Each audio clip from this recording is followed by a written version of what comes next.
Hello students, BA part third के सभी विद्यार्थियों का क्लास में स्वागत है। हम बात कर रहे थे पाश्चात्य प्रतिनिधि राजनीतिक विचारकों के बारे में। मैकियावेली पर हमने चर्चा शुरू करी थी।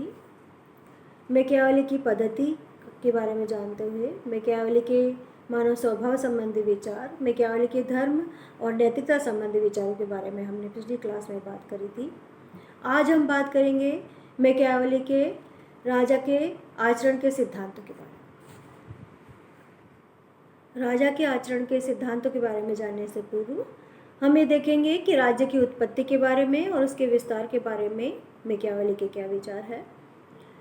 राज्य की उत्पत्ति जो है मैकियावेली संविदा सिद्धांत का परिणाम मानता है। मैकियावेली का ये मानना है कि एक समय ऐसा था जबकि किसी प्रकार के समाज नहीं था, किसी प्रकार का राज्य नहीं था, मनुष्य जो है वो स्वतंत्र घूमता था। लेकिन मनुष्य के स्वभाव के कारण या मानव स्वभाव के कारण ऐसी परिस्थितियाँ उत्पन्न हो गई जिससे दुखी होकर स्वयं मनुष्य द्वारा एक समझौता किया गया और एक व्यक्ति को शासक बनाया गया। अर्थात उसने कहने का प्रयास ये किया कि मानव स्वभाव से जो है झगड़ालू होता है, ईर्ष्यालु होता है और वो एक दूसरे की संपत्ति छीनने का सदैव प्रयास करता है। और इसी स्थिति से परेशान होकर सभी व्यक्तियों ने मिलकर एक समझौता किया और उस समझौते के तहत उन्होंने एक व्यक्ति को शासक बनाया और उसे शासन की समस्त शक्तियाँ प्रदान करते हुए उसे अपेक्षा की कि वो राज्य में शासन व्यवस्था बनाए रखेगा, सुव्यवस्था बनाए रखेगा, उनकी जन जो संपत्ति है उनकी रक्षा करेगा, उनकी स्वयं की रक्षा करेगा। तो इस प्रकार से मैकियावेली ये मानता है कि राज्य की उत्पत्ति जो है वो संविदा सिद्धांत के तहत हुई है या संविदा सिद्धांत का ही परिणाम है। फिर दूसरी बात है कि राज्य के निरंतर विस्तार की आवश्यकता। इस संदर्भ में मैकियावेली का ये मानना है कि एक राज्य को उसका निरंतर विस्तार जो है किया जाना चाहिए। अर्थात एक राज्य को निरंतर प्रगति के पथ पर आगे बढ़ता रहना चाहिए, उसका स्वयं का निरंतर विस्तार करते रहना चाहिए। उन्होंने कहा कि जो व्यक्ति ये नहीं मानता है कि उसे निरंतर विस्तार की आवश्यकता नहीं है या वो एक स्थिति में हमेशा बनाए रखना चाहता है, तो ऐसी स्थिति में वो राज्य जो है वो पतन की ओर जाता है, उसका विनाश निश्चित है। उन्होंने रोमन साम्राज्य का उदाहरण देते हुए कहा कि रोमन साम्राज्य कभी भी बदलाव को स्वीकार नहीं करते थे, वो कभी भी अपने आप को विस्तारवादी प्रवृत्ति में नहीं रखता था, इसलिए उसका विनाश हुआ। तो इस प्रकार से मैकियावेली का ये मानना है कि राज्य बना रहे, राज्य की प्रगति होती रहे, इसके लिए आवश्यक है कि राज्य के द्वारा लगातार निरंतर विस्तार की आवश्यकता को महसूस करते हुए निरंतर विस्तार के प्रयास करने चाहिए। अब हम देखेंगे मैकियावेली द्वारा वर्णित राजा के आचरण के सिद्धांत। या आपके प्रश्न आ सकता है कि राज्य हितों की सुरक्षा हेतु सुझाए गए मैकियावेली के सुझाव बताइए। तो उसमें सबसे पहला है अधिकाधिक शक्ति का अर्जन। अर्थात मैकियावेली ये मानता था कि एक राजा जो है उसका मुख्य कार्य होना चाहिए कि वो अधिकाधिक शक्ति का अर्जन करे। अर्थात वो शक्ति ही सत्य को सिद्धांत को मानता था मैकियावेली, और उनका ये मानना था कि एक राजा द्वारा अपनी शक्ति का लगातार जो है उसको बढ़ाया जाना चाहिए, उसका संवर्धन उसके द्वारा किया जाना चाहिए। वो लगातार अपनी शक्ति का अर्जन करता रहेगा तो उसकी शासन शक्ति बनी रहेगी और वो है कभी भी पतन की ओर आगे नहीं बढ़ेगा।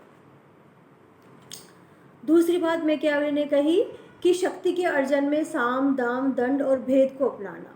अर्थात एक राजा का कर्तव्य है कि वो अपनी शक्ति के लगातार बढ़ाने के लिए, अपनी शक्ति का अर्जन करने के लिए वो लगातार जो है साम, दाम, दंड और भेद, अर्थात इन चारों नीतियों में से जो भी नीति हो सके, जिस भी नीति से उसकी शक्ति का अर्जन हो सके, जिस भी नीति से उसका साम्राज्य का विस्तार हो सके, वो उसको उसी नीति को अपनाया जाना चाहिए। अर्थात साम के माध्यम से, अर्थात समझा बुझाकर, यदि उसकी शक्ति का अर्जन होता है या वो शक्तिशाली होता है या उसके साम्राज्य का विस्तार होता है तो उसको वो नीति अपनानी चाहिए। दाम के माध्यम से, अर्थात प्रलोभन देकर, यदि हो सके तो वो पड़ोसी राज्य को अपने राज्य में मिलाने का और विस्तार, अपने राज्य का विस्तार करने का इसको द्वारा प्रयास किया जाना चाहिए। दंड या भेद की नीति, अर्थात भेद मतलब छल कपट के माध्यम से भी वो अपने साम्राज्य का विस्तार कर सकता है, शक्ति का अर्जन कर सकता है। दंड मतलब युद्ध या फिर दंड प्रयोग। तीसरी बात उन्होंने कही शेर और लोमड़ी के गुणों को धारण करना। अर्थात एक राजा को सदैव जो है शेर और लोमड़ी के गुणों को धारण करना चाहिए। अर्थात शेर जबकि अंतर्राष्ट्रीय परिस्थितियों में या पड़ोसी राज्य उसके ऊपर आक्रमण करने को तैयार होए या पड़ोसी राज्य जो है अपनी शक्ति का प्रदर्शन करे, तो उसको जो है पड़ोसी राज्य के समक्ष शेर की स्थिति में आ जाना चाहिए और अपने शेर की दहाड़ के माध्यम से पड़ोसी राज्य के समक्ष अपनी क्षमता को पेश करना चाहिए, अपनी युद्ध शक्ति को उसको पेश करना चाहिए। तो उसमें शेर के गुण होने चाहिए। मतलब कुल मिला कहने का मतलब यह है कि वो ये चाहता था कि एक राजा में बहादुरी के गुण होने चाहिए, इस तरह की बहादुरी के गुण होने चाहिए जिस तरह से एक शेर होता है, इस प्रकार से। लोमड़ी की बात उन्होंने कही कि उसे छल कपट करके के माध्यम से भी अपने पड़ोसी राज्य के जो भी गुप्त जो निर्णय है उनको जानने का प्रयास करना चाहिए, या कोई व्यक्ति ऐसा है जो हमारे राज्य में या राजा के राज्य में जो है वो हस्तक्षेप करना चाहता है या छल कपट करता है, तो ऐसी स्थिति में राजा को जो है लोमड़ी के माध्यम से चालाक होकर उस व्यक्ति की चालाकी को समझना चाहिए और उस व्यक्ति की चालाकी को विफल करना चाहिए। चौथा है कानूनों का कठोरतापूर्वक पालन करना। अर्थात मैकियावेली ये मानता था कि राजा जो है अपने राज्य में शक्ति को बनाए रखे, अपने राज्य की सुरक्षा बनाए रखे, इसके लिए आवश्यक है कि वो कानूनों का कठोरतापूर्वक पालन कर पाए। अर्थात जनता से के समक्ष वो अपने कानूनों का कठोरतापूर्वक पालन कराए और कानूनों में वो कभी भी रियायत नहीं बरते, बल्कि जो व्यक्ति कानूनों का उल्लंघन करता है उनके खिलाफ कठोर कार्रवाई वो करे। अगला जो सुझाव दिया उन्होंने वो था सैनिक शक्ति का विस्तार और युद्ध की स्थिति को बनाए रखना। अर्थात मैकियावेली ये मानता था कि राजा को सदैव सैनिक शक्ति का विस्तार करते रहना चाहिए, उसको अपनी सैनिक क्षमताओं का लगातार विस्तार करते रहना चाहिए, इसके साथ साथ युद्ध की स्थिति को बनाए रखना चाहिए। अर्थात उन्होंने ये माना कि युद्ध की स्थिति जो है न केवल सेनाओं में बल्कि साधारण नागरिकों में भी अनुशासन बनाए रखता है, इसके साथ साथ उनमें एकता बनाए रखता है, इसके साथ साथ उनमें कानूनों के पालन की जो आज्ञा पालन की जो क्षमताएं हैं उनको बनाए रखता है, कर्तव्यनिष्ठ बनाए रखता है। इसलिए उन्होंने कहा कि एक राजा को सदैव युद्ध का वातावरण तैयार रखना चाहिए, या ये रखना चाहिए कि हमें कभी भी हम कभी भी युद्ध लड़ सकते हैं पड़ोसी राज्य के साथ। तो ऐसी स्थिति जब वो बनाए रखेगा तभी वो राजा जो है अपने सैनिकों को, अपने राज्य के नागरिकों को राज्य के प्रति जो है वफादार बनाए रखेगा और उनमें एकता की भावनाएं, उनमें अनुशासन की भावनाओं का विस्तार वो कर पाएगा। अगला है राष्ट्रीय सेना का गठन। अर्थात एक राजा को अपनी स्वयं की राष्ट्रीय सेना का गठन किया जाना चाहिए, उसको उधार की या किराए की सेना पर कभी भी भरोसा नहीं किया जाना चाहिए। फिर है आचरण भय युक्त हो लेकिन घृणित नहीं हो। अर्थात राजा का आचरण जो है वो भय युक्त तो होना चाहिए, अर्थात उसके प्रति जनता में भय होना चाहिए। एक राजा से जनता जो है भय खाती हो ऐसा होना चाहिए, लेकिन जो है आचरण जो है वो घृणित नहीं होना चाहिए। अर्थात जनता जो है राजा से घृणा नहीं करनी चाहिए, भय होना चाहिए लेकिन घृणा नहीं होनी चाहिए, क्योंकि घृणा से जो है वो राज्य का स्वतः ही नाश हो जाता है। फिर है सम्मानपूर्ण आचरण। अर्थात एक राजा को अपनी प्रजा के साथ सम्मानपूर्ण आचरण रखना चाहिए ताकि राजा का स्वयं का सम्मान हो। सम्मानपूर्ण आचरण के लिए प्रजा वर्ग की स्त्रियों को कुदृष्टि से नहीं देखना चाहिए राजा के द्वारा, प्रजा की संपत्ति छीनने की चेष्टा नहीं करनी चाहिए, इसके साथ साथ प्रजा के सामाजिक रीति रिवाजों में हस्तक्षेप उसके द्वारा नहीं करना चाहिए। अर्थात एक राजा जब अपनी प्रजा का सम्मान करेगा, उनकी संपत्ति को छीनने का प्रयास नहीं करेगा, उनके रीति रिवाजों का सम्मान करेगा, उनके स्त्रियों का सम्मान करेगा, तो ऐसी स्थिति में प्रजा जो है स्वतः ही राजा के प्रति सम्मानपूर्व उनके प्रति आचरण करेगी और प्रजा राजा का जो है सदैव सम्मान करेगी। फिर है योग्य मंत्रियों का चयन और परामर्श। अर्थात राजा के द्वारा अपने मंत्रिमंडल में योग्य मंत्रियों का चयन किया जाना चाहिए और उनसे परामर्श लेना चाहिए। उसको मंत्रियों की कर्तव्यनिष्ठता की जांच की जानी चाहिए, उनकी योग्यता की जांच करने के पश्चात ही उसे जो है अपने मंत्रिमंडल में लेना चाहिए। फिर है चापलूसों से दूर रहना। अर्थात एक राजा को चापलूसों से दूर रहना चाहिए।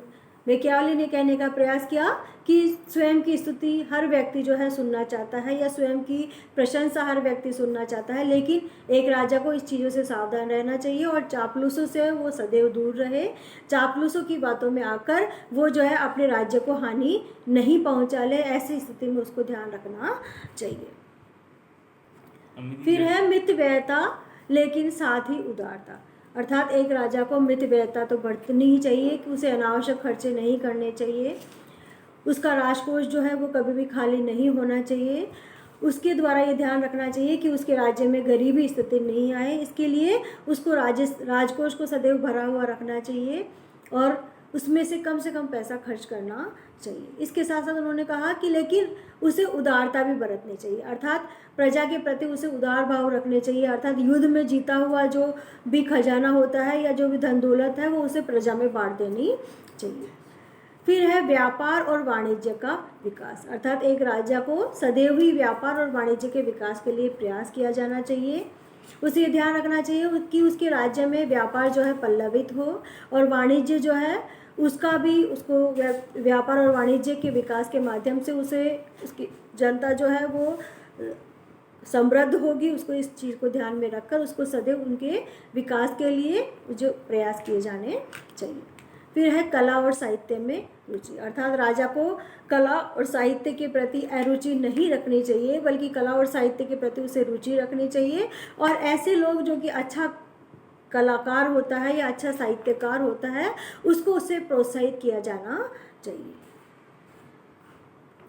फिर है निपुणता और योग्यता को प्रोत्साहन, अर्थात जो व्यक्ति निपुणता पूर्वक कार्य करता है या योग्य व्यक्ति जो होता है या कला और साहित्य के क्षेत्र में जो व्यक्ति अच्छा योगदान देता है उसको पुरस्कार के माध्यम से या पद प्रदान करने के माध्यम से उसको प्रोत्साहित किया जाना चाहिए। ऐसी स्थिति में उसकी जो प्रजा की जो योग्यताएं निकल कर सामने आती है या प्रजा जो उनकी जो क्षमताएं हैं प्रजा में वो निकल कर सामने आती है और जो जनता है वो आगे की ओर आगे बढ़ती है या प्रगति पथ पर वो सदैव आगे बढ़ती रहती है।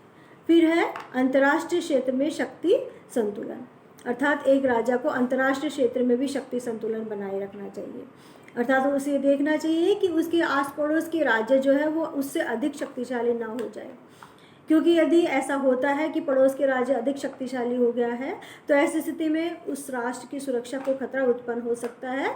तो उसे ये सदैव ध्यान रखना चाहिए कि अपने आस पड़ोस के राज्य जो है उनके बराबर उसके पास शक्ति होनी चाहिए, सैन्य क्षमता में उसे लगातार वृद्धि करनी चाहिए और इस स्थिति में वो है शक्ति संतुलन बनाए रखने का वो प्रयास करे। फिर है विजित राज्य की जनता से मैत्री, अर्थात जिस राज्य को उसने जीता है उस जनता से उसे मैत्री करनी चाहिए। उस जनता को उसको दास बना के या उनके साथ जो है वो उनको दमन करने का व्यवहार नहीं किया जाना चाहिए, दमनात्मक व्यवहार नहीं किया जाना चाहिए, बल्कि उस जनता के साथ उसको मैत्री की जानी चाहिए। इसके लिए उन्होंने बताया कि वहाँ के संविधान में परिवर्तन नहीं होना चाहिए, वहाँ के सामाजिक रीति रिवाज में परिवर्तन नहीं होना चाहिए और इसके साथ साथ राजा को वहाँ की जनता के साथ अच्छा व्यवहार करना चाहिए, उनको उनके अधिकार देने चाहिए और जो पिछले राजा की जो की हुई गलतियाँ थी उनको राजा के द्वारा दोहराया नहीं जाना चाहिए, बल्कि उन गलतियों में उसको सुधार किया जाना चाहिए। तो इस प्रकार से मैकियावेली ने बताया कि एक राजा के क्या क्या कर्तव्य हो सकते हैं या राज्य के हितों और सुरक्षा के लिए जो है कौन कौन से सुझाव हो सकते हैं। इन सब को देखते हुए हम देख रहे हैं कि यह स्पष्ट होता है कि मैकियावेली ने राज्य का कोई दार्शनिक सिद्धांत प्रतिपादित नहीं किया है, न तो उसने राज्य को परिभाषित किया है, न उसकी उत्पत्ति और विकास का विधिवत रूप से कोई सिद्धांत प्रतिपादित किया है और न ही राज्य के तत्वों आदि का विश्लेषण अथवा उस पर विचार उसने किया है। इस प्रकार मैकियावेली की विचारधारा राज्य की सुरक्षा का सिद्धांत है, न कि राज्य संबंधी कोई दर्शन। राज्य संबंधी दार्शनिक प्रश्नों पर उसकी दृष्टि यथार्थवादी राजनीति के प्रश्नों पर अधिक रही, अर्थात वो दार्शनिक प्रश्नों की अपेक्षा यथार्थवादी दृष्टिकोण से सोचता था। यथार्थवादी दृष्टि से वो तत्कालीन जीवन की राजनीतिक समस्याओं का समाधान प्रस्तुत करना चाहता था और इसी आधार पर उसने अपने विचार रखे। उसने कोई दार्शनिक या कोई आदर्शवादी राज्य की कल्पना नहीं की और न ही उसने जो है कोई आदर्श राज्य की बात कही, बल्कि उसने तत्कालीन जीवन की राजनीतिक जो समस्याएं थी उनको निपटाने का उन्होंने प्रयास किया और उसके आधार पर उन्हें अपने सिद्धांत रखे। ये हो गया हमारा आज का टॉपिक। अब मैं आपको सारी स्लाइड्स दिखा देती हूँ एक बार।